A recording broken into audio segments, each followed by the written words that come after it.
Major funding for KPBS Evening Edition has been made possible in part by Bill Howe Family of Companies, providing San Diego with plumbing, heating and air, restoration, flood and remodeling services for over 40 years.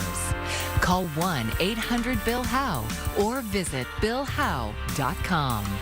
And by the Conrad Prebys Foundation, Darlene Marcos Shiley, and by the following.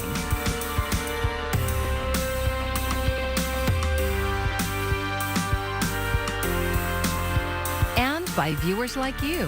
Thank you. Customs and Border Protection is again keeping hundreds of migrants in a makeshift outdoor camp. Thank you for joining us. I'm Maya Travolsi. The practice led to a federal complaint against the agency back in May. Migrants told KPBS border reporter Gustavo Solis that they are not given shelter or access to bathrooms.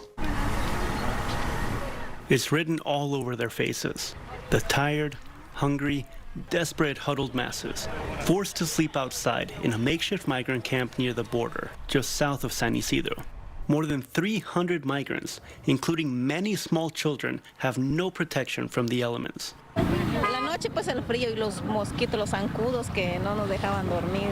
Maria says the frigid temperatures and mosquitoes kept her and her one-year-old son up all night. She's been at the camp for 2 days and still hasn't been told when she will be allowed to leave.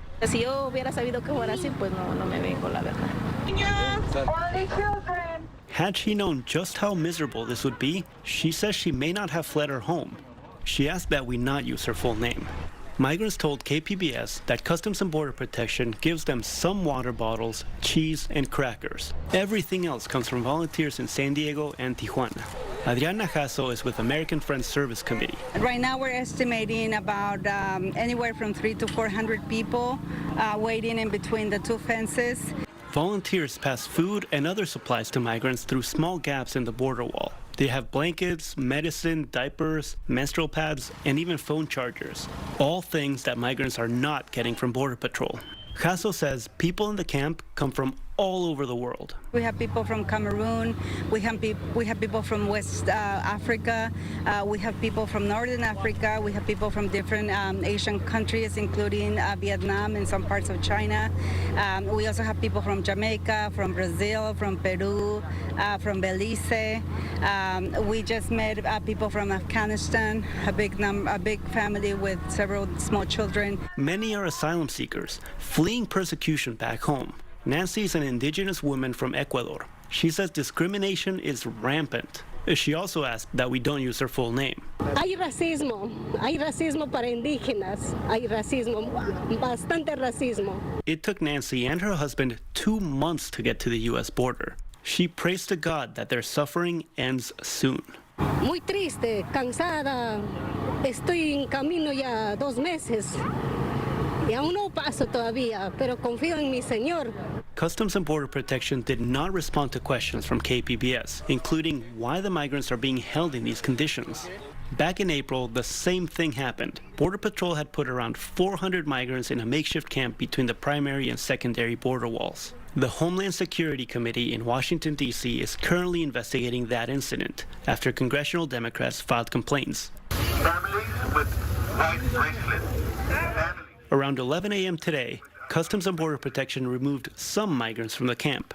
Officials prioritized families with small children, leaving the vast majority of migrants outside in the camp. Jasso says volunteers will continue to be out there every day. She encouraged other San Diegans to help out. If people are moved by the images and the faces that we have been seeing for the last week or so, they are free to come and see for themselves. Volunteers are asking people to donate small fruits like oranges and apples because they can be passed through the border wall very easily. Gustavo Solis, KPBS News. The fall semester has brought an uptick in the number of COVID cases on school campuses across the county. While the numbers are not as high as the last school year yet, districts are working to be proactive in prevention. KPBS education reporter MG Perez brings us this update. COVID-19 might be back on the move. but so are the medical providers trying to slow it down. Check your label, make sure that's your name and birthday. The COVID testing process is familiar to students here at Migrant Camp Elementary. That's because the Chula Vista Elementary School District offers no-cost, on-site weekly testing through its partnership with Campus Clinic. The clinic's nurse practitioners, medical assistants, and other staff make regular stops at all 50 of the district's schools. Detecting COVID early means that we can stop the transmission of the disease in school.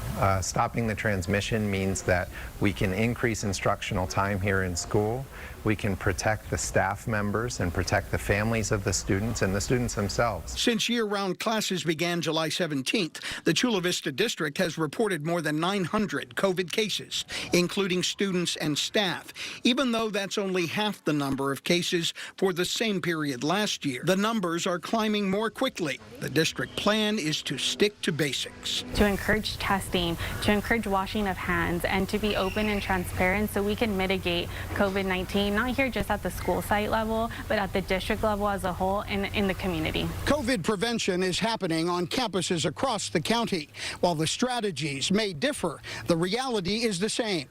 Coronavirus is still here. In San Diego Unified, there have been about 150 more positive COVID cases in the first 3 weeks of school compared to the same time last year. Families continue to be provided home test kits, and the Board of Trustees is currently not planning to require masks, although masks are available to anyone who wants them at every district location. In the San Ysidro School District, only 49 COVID cases reported so far this semester. And district officials are working with the San Diego County Office of Education on providing more home tests and monitoring any new recommendations. Are you feeling sick? No. The Campus Clinic partnership in Chula Vista is also providing no-cost mental health services, since students are still dealing with COVID-related stressors and grief from loss over the past 3 years. And it's working. When they flat out tell me, like, you've been helping me, I feel so much better. You know, I don't feel sad anymore. I have the energy to hang out with my friends or go to the mall, or I'm able to talk to my mom and dad about issues that I didn't feel comfortable before. That's preventative medicine at its best. MG Perez, KPBS News. The director of the CDC signed off on a recommendation for the broad use of updated COVID vaccines. A committee voted 13-1 recommending the vaccines for all Americans aged 6 months and older, 2 of which from Pfizer and Moderna will be available in pharmacies this week. The committee's endorsement means the vaccines will be covered by public and private insurance plans. Vista Mayor John Franklin is calling for an emergency city council meeting on homelessness this evening. KPBS North County reporter Alexander Wynn says the city plans to address a sudden shelter bed shortage. Vista has the 3rd highest unsheltered population in North County, but the city has been working to find a solution to the homelessness crisis, including opening a safe parking site and using pandemic funds for a rental assistance program. So it raised alarm bells when Mayor John Franklin learned the city had no shelter beds available. So we found out late last week that staffing problems at the Haven House shelter, in addition to facilities transition there, and then that in a combination with the COVID outbreak at the La Posada shelter, which is run by Catholic Charities, has caused Vista to be in a situation where we have no shelter beds available right now. The city contracts with Catholic Charities and Interfaith Community Services, which operates Haven House, to provide shelter beds. Franklin says the situation prevented the city from enforcing any ordinances against illegal campgrounds or getting people into shelters. So that is a crisis because we have people on the streets that don't want to be, and our mandate has been that we will provide shelter beds to all who want to use them. Franklin says there are between 250 and 350 unsheltered individuals in the city, according to the latest report to the city council. The point-in-time count in January shows there were 88 individuals experiencing homelessness in Vista, only behind Escondido and Oceanside, which have more than twice that number. Interfaith CEO Greg Angel says there might have been a miscommunication about the shelter bed availability at Haven House. He says the shelter briefly put a hold on accepting referrals to transition Haven House residents to Interfaith's new Turk Center, but has started accepting new referrals today. as part of the Alliance for Regional Solutions to provide a system of shelters throughout North San Diego County. We are continuing to accept referrals from all of our city partners, including Vista, and we're actually scheduled to complete an intake of a Vista resident into our shelter today. Angel says there is a staffing shortage, and that's why Interfaith is moving Haven House residents to the Turk Center to consolidate staff. One of the questions Mayor Franklin wants to get answered is why some referral beds sit empty. Angel says the most common reason is that people aren't showing up from the referral. The emergency meeting is tonight at 8 p.m. following the regular city council meeting. In Vista, Alexander Nguyen, KPBS News. There are new rules being imposed on a nonprofit that provides food and resources to the Oceanside community. KPBS North County reporter Tanya Thorne has the details. After complaints from neighbors, Oceanside's Planning Commission has added a new set of conditions to the operating permit for the Brother Benos Foundation. Those conditions include more communication as well as the hiring of security and cleaning services in order for them to continue operating out of the business park on Production Avenue. You have to work in partnership, okay? And you want to be good neighbors, and I think we demonstrate it by the hiring of the security and other things that we do listen. Paul McNamara is the organization's new executive director. He is also the former mayor of Escondido and served on a committee addressing homelessness along the 78 corridor. He says Brother Benos took on the security and cleaning expenses to show their commitment to improving conditions in the business park, but it's an expense they can't float long term. It's expensive. We're nervous about it, okay, and whether or not we can sustain the cost of that security. I was very encouraged that the commission said perhaps the city could chip in, and the one commissioner said perhaps the businesses could chip in. Andrea Contreras, an attorney representing property managers in the park, said security has helped, but they are still experiencing financial losses they say is in reference to Brother Benos. That they continue to lose tenants, that they continue to lose potential tenants, they continue to lose money repairing property damage. Oceanside Police Captain Taurino Valdovinos serves on the department's homeless outreach team. It's more like 15 individuals that cause most of the problems in and around the Brother Benos area. We have housed them before multiple times, and multiple times they have been kicked out of housing. Valdovinos said Oceanside's new navigation center has not been offered to this group since the center only recently opened. We will continue to try. We will continue to offer them services, and obviously we will continue to offer them the possibility of going to the new navigation center. As of Monday, 20 beds in the navigation center were open. A meeting between Brother Benos, property managers, city and law enforcement officials will take place this week to discuss possible collaboration on the costs of security. Tanya Thorne, KPBS News. I'm Amna Nawaz. Tonight on the NewsHour, House Republicans move to open an impeachment inquiry into President Biden. That's coming up at 7 after Evening Edition on KPBS. San Diego County has Live Well centers, buildings that provide everything from vaccines to probation services to community meeting rooms. A new center in San Diego's Choice View neighborhood also has a large display of public art. KPBS's Laura McCaffrey has more.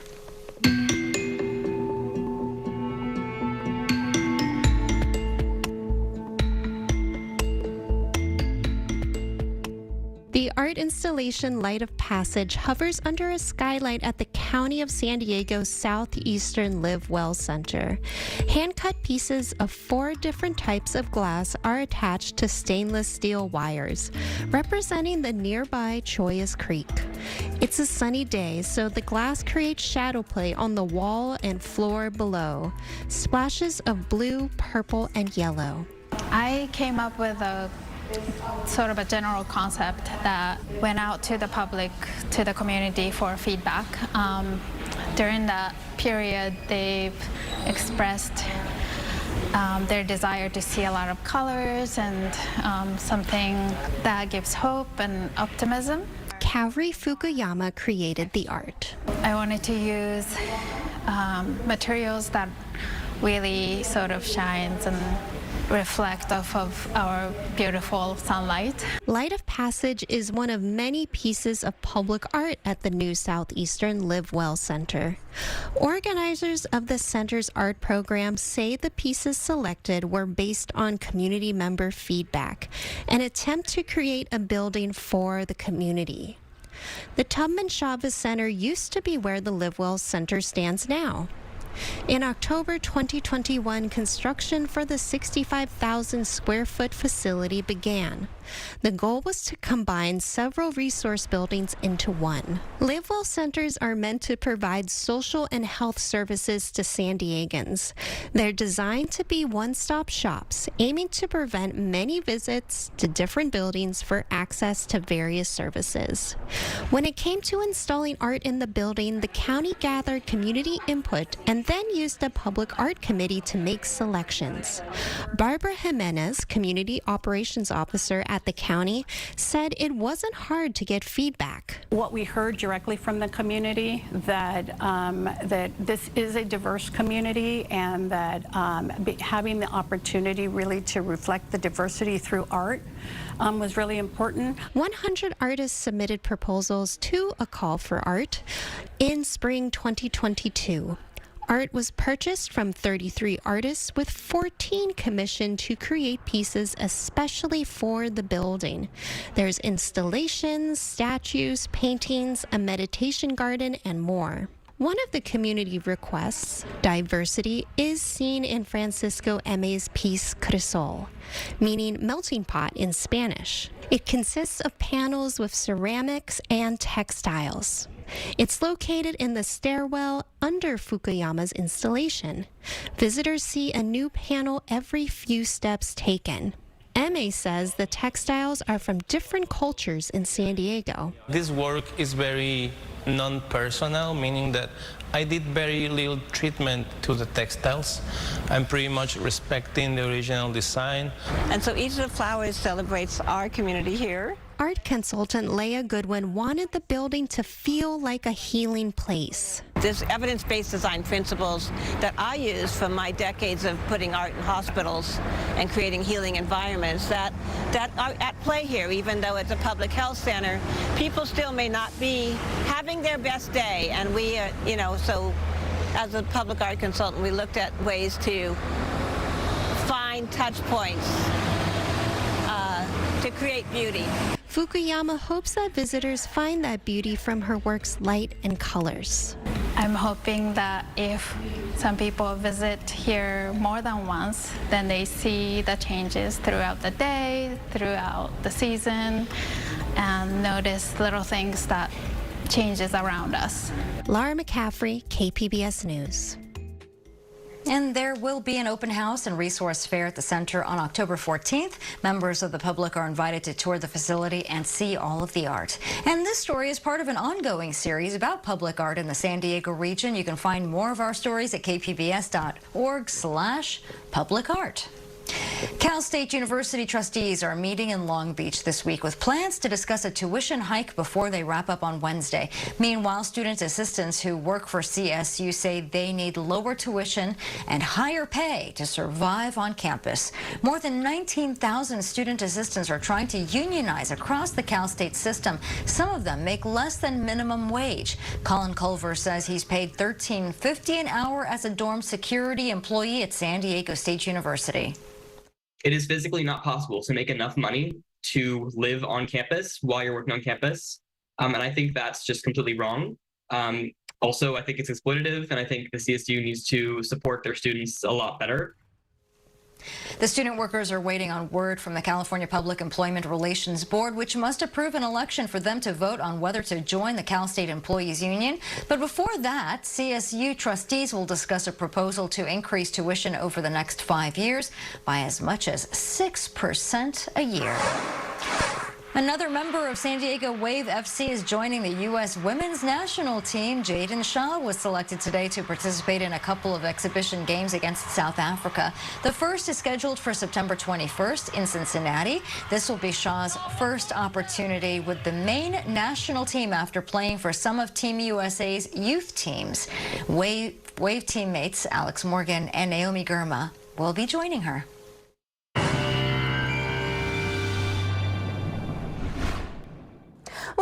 start you off with your weather headlines, what you need to know over these next few days, even heading into next week. We are going to still be trending cooler. We will warm slightly heading into the weekend, but we're still going to be running a few degrees below those historical averages in a lot of places across SoCal. Now, next week, we're dealing with a cooling trend, and that's because we have an upper level low or a storm in the vicinity of the West Coast that could bring us some cooler air.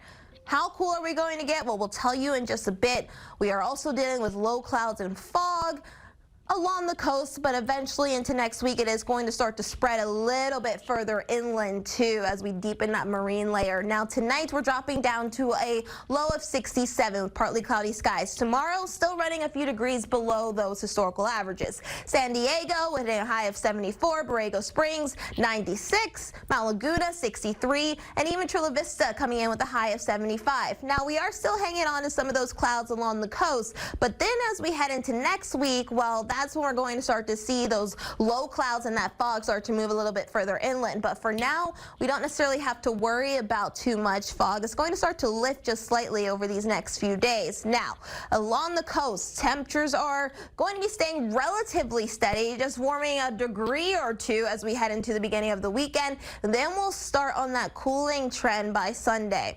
Similar story. Wednesday, not too shabby. The high of 81 further inland. We are going to stay right around those historical averages to slightly below those historical averages across areas more inland. And then we're going to start to cool down again as we head into Sunday, Monday. If we look at areas across the mountains, temperatures are staying relatively steady, like inland areas and the coast. Over these next few days, we'll just warm a degree or two as we head into the weekend over these next few days. The desert, though, coming in with temperatures staying below those historical averages in the upper 90s, so not even quite reaching 100 with plenty of sunshine. For KPBS News, I'm meteorologist Bree Guy. Some welcome news for a San Diego-based company this week. Apple will keep using Qualcomm Snapdragon chips for future iPhones. Apple agreed to extend a deal to use Qualcomm 5G modem chips in iPhones through 2026. And the deal is worth billions of dollars to Qualcomm. Apple has been threatening to start using its own modem chips. Miro Kopik of Bottom Line Marketing is a business commentator for KPBS, and he said Apple is known for trying to own their supply chain, and the extension of the Apple deal will give Qualcomm some time to find some new customers. So Apple is very aggressive in this strategy, and the fact that Qualcomm gets a 2-year reprieve is really great news, because now as they think about the connected home and all the different areas Qualcomm is trying to drive into, this will give them more opportunity to find new customers and new verticals to supply. Payments from Apple now make up about 20% of Qualcomm's revenue. Apple introduced their new iPhone 15 today. San Diego's fishing industry is about to get some big help from the federal government. KPBS reporter John Carroll spent a day on the dock to learn about how local fishermen are planning to get their fish to San Diego seafood lovers. For those of you who've been around San Diego for a few decades, you'll remember this sight. Scores of tuna boats docked along the Embarcadero. But by the 1980s, the industry had moved to the calmer waters of the Western Pacific, and the tuna boats disappeared. There is still a fishing industry in San Diego, and some fishermen here still catch tuna. But today, it's much more diverse. We got 150 to 200 boats in San Diego Harbor. We harvest about 50 species of fish, and we don't have a really organized way of marketing it to the public. Once the catch comes in over there, once a week, it's brought over here to this pier for the Saturday Fisherman's Market that goes from 8 in the morning until 2 in the afternoon. It's right here next to Seaport Village. The new plan is to take the catch that pretty much is just sold here and sell it to restaurants throughout San Diego County. And here's your entry port coming in here. Pete Hallmay heads up the San Diego Fishermen's Working Group, part of the Fishermen's Association. Recently, they started working with the San Diego Regional Policy and Innovation Center, a group that specializes in getting grants. They got $300,000 from the U.S. Department of Agriculture. Some of that money will be used to market the fish to the 1,000 or so restaurants in the county that currently get their seafood from restaurant supply companies, fish that usually isn't locally illegally caught. But Halme says before they can do that, they need to get organized. So when we have a demand for some fish, that we're able to fulfill it. Steady supply is needed. 2 fishermen can't do it, 30 or 40 can. So if we get 30 or 40 fishermen and we make up a list of this is available or this is coming in today, and we put it out to the restaurants and they can order. Halme says part of the appeal of locally caught seafood is you know it was caught under strict California sustainability standards and you know where it came from. In other words, Halme says, buy local. Let's buy it from our guys. Keep the expertise here. Keep the money here in San Diego. Think of it like farm to table, except here it's ocean to table. Yours, or soon, one at a restaurant near you. John Carroll, KPBS News. And here's a look at what we're working on for tomorrow in the KPBS newsroom. Inflation isn't just affecting everyday essentials. Insurance rates are also spiking, especially when it comes to cars. NPR's Morning Edition will talk about what's driving the increase. And KPBS Midday Edition continues its series on democracy in America with a focus on the threats facing public education. And you can find tonight's stories on our website, kpbs.org. Thanks for joining us. I'm Maya Trabulsi. Have a great evening. Major funding for KPBS Evening Edition has been made possible in part by Bill Howe Family of Companies, providing San Diego with plumbing, heating and air, restoration, flood and remodeling services for over 40 years. Call 1-800-BILL-HOWE or visit billhowe.com. And by the Conrad Prebys Foundation, Darlene Marco Shiley, and by the following.